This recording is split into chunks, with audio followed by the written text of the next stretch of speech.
perkenalkan, saya Rokita Alham. Saya Dinda Pona Adista Ramadhani. Saya Fariska Aulia Dinda. Saya Emilia Carolina. Saya Dona Marisa. Saya Febina Kenny.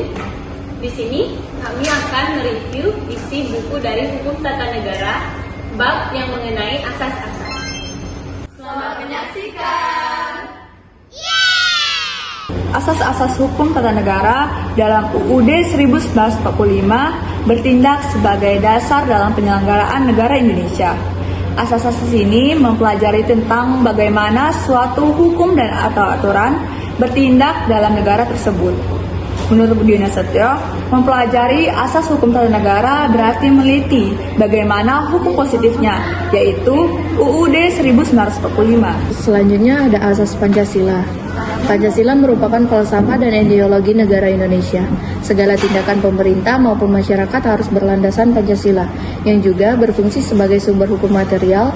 Pancasila menjadi dasar yang tidak boleh dilanggar dalam perbuatan peraturan perundang-undangan.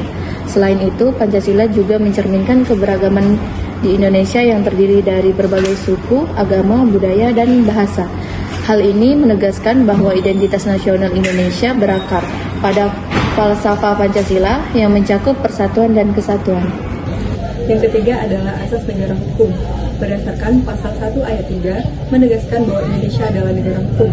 Negara hukum menuntut adanya perlindungan HAM, pembagian kekuasaan, dan peradilan yang bebas dari pengaruh eksternal.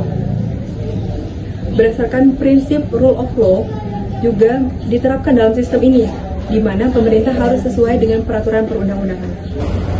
Kedaulatan rakyat dan demokrasi. Kedaulatan adalah kekuasaan tertinggi yang berada di tangan rakyat. Dalam sistem ini, pemerintah bertindak sesuai dengan keinginan dan kepentingan rakyat. Oleh karena itu, kebijakan pemerintah harus dapat dipertanggungjawabkan kepada rakyat melalui perwakilan mereka. Yang kelima adalah asas persatuan. Indonesia sebagai negara kesatuan menjunjung tinggi semboyan Bhinneka Tunggal Ika.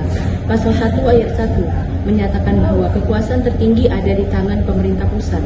Namun, sistem desentralisasi memungkinkan tugas-tugas tertentu untuk diatur secara lokal. Dan yang terakhir adalah asas pembagian kekuasaan dan check and balance. Pembagian kekuasaan menurut teori Montesquieu, trias politika, membagi kekuasaan negara menjadi 3. Yang pertama, eksekutif, yang kedua, legislatif, dan ketiga, yudikatif. Pembagian ini bertujuan untuk mencegah kesewenang-wenangan, memastikan hak-hak rakyat dilindungi, dan menciptakan keseimbangan antara lembaga-lembaga negara.